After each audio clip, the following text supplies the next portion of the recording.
stjórnbís var að hittast í fyrsta skipti til samkomubann, ákvaðum að vera hérna í Skátalundi við Hvaleyrarvatn, frábær skáli og gott veður.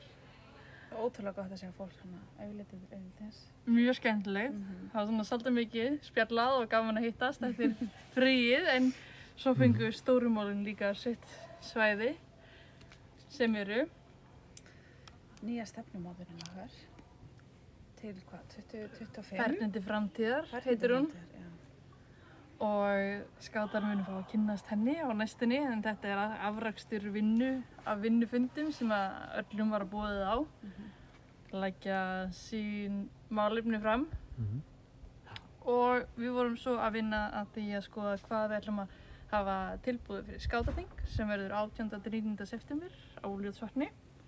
Og þar verða nokkrar nýjungar syndar, til dæmis... Hvað er teleprompturinn sem þú ert að lesa?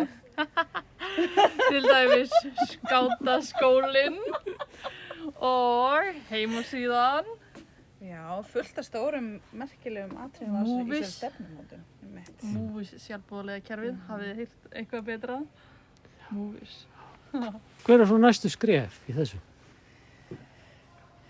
Já, ég held að það sé bara svolítið að við kynnum okkur öll þessa stefnu, af því að við vitum að flestir eru sammála hver eru stóru málin í skátahreyfingunni, en við þurfum einhvern veginn að öll að vera saman í því að keyra þið áfram. Ég held að ég geri það ekki og þú gerir það ekki, og við þurfum einhvern veginn að öll hreyfingin að vera meðvituð hvert við erum að fara, og ég held að þessi stefna hjálpa okkur svolítið að vita það og hjálpa okkur að svara spurningunni hvað er skátastarf til dæmis.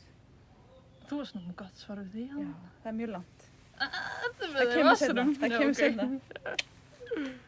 Fylgstu með Instagram? Nei. Skoði ekki Instagram, samfélagsmiðlar.